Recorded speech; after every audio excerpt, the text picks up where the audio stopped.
मित्रों,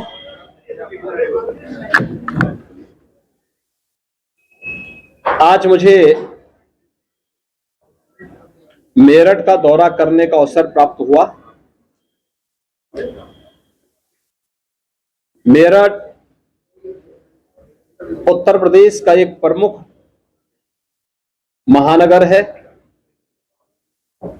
और आदरणीय प्रधानमंत्री जी के मार्गदर्शन में, उनके यशस्वी लीडरशिप में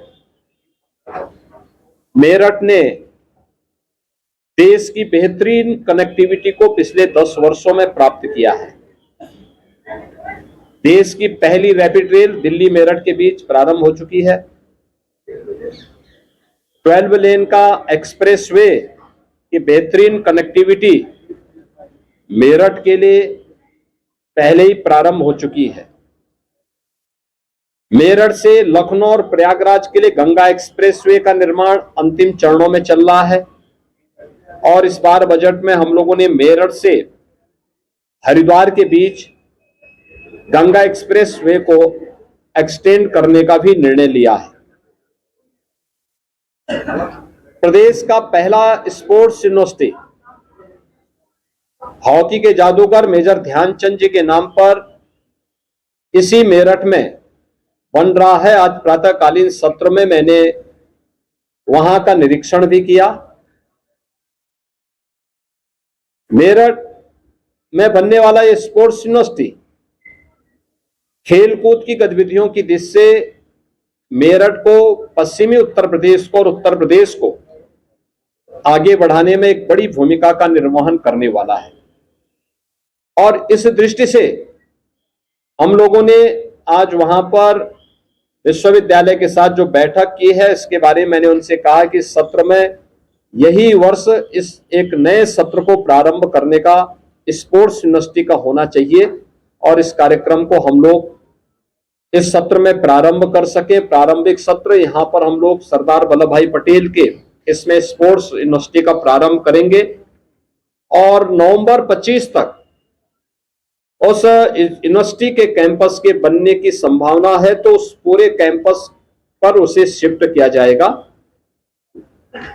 यहां पर मेरठ के अंदर बहुत सारे अन्य नए कार्यक्रमों को हम लोगों ने आगे बढ़ाया है। खासतौर पर अभी हाल ही में महाकुंभ प्रयागराज के सफलतापूर्वक संपन्न होने के उपरांत महाकुंभ के पूर्व में हम लोगों ने प्रयागराज सिटी के अंदर इंफ्रास्ट्रक्चर के लिए बहुत सारे कार्यक्रमों को लागू किया। वहां की सड़कों के चौड़ीकरण के कार्यक्रम को, वहां पे नए फ्लाईओवर बनाने के कार्यक्रम, अंडरपास बनाने के कार्यक्रम संपन्न हुए। बेहतरीन ड्रेनेज सिस्टम को वहां आगे बढ़ाने का कार्य हुआ और इस बार हम लोगों ने मेरठ को कहा है कि मेरठ उस प्रकार की एक बेहतरीन प्लानिंग करे।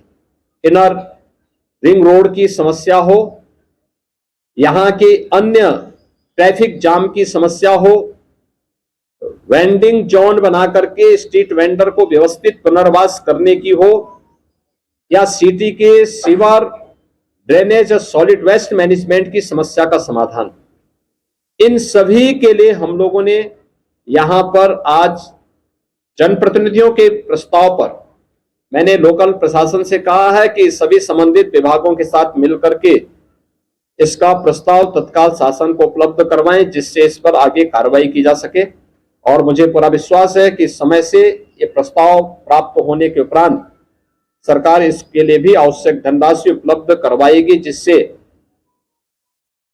मेरठ सिटी को अत्याधुनिक सुविधाओं और इंफ्रास्ट्रक्चर से युक्त करते हुए हम लोग इसे और अच्छी सुविधाओं से युक्त करते हुए आगे बढ़ा करके यहां के नागरिकों को बेहतरीन सुविधाएं उपलब्ध करा पाएंगे।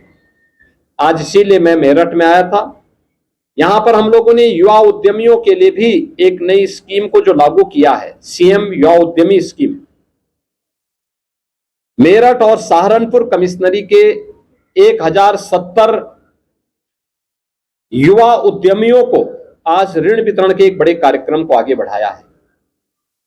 यह स्कीम अब तक बहुत लोकप्रिय स्कीम हुई है। हमें इस सत्र में 31 मार्च तक 1 लाख लोगों को चयन करना था और अभी तक 2,67,000 से अधिक आवेदन हमारे पास आ चुके हैं।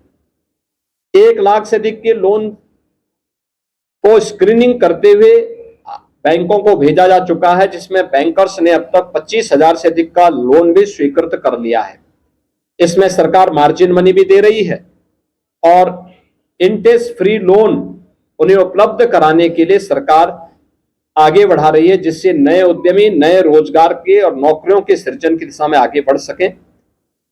ये स्कीम यहाँ के युवाओं में इसके प्रति काफी जागरूकता थी। मुझे पूरा विश्वास है कि इसका लाभ यहाँ के उद्यमी लेंगे और इसीलिए होली के पूर्व इसकी उपहार देने के लिए ही आज मैं यहाँ पर आया था।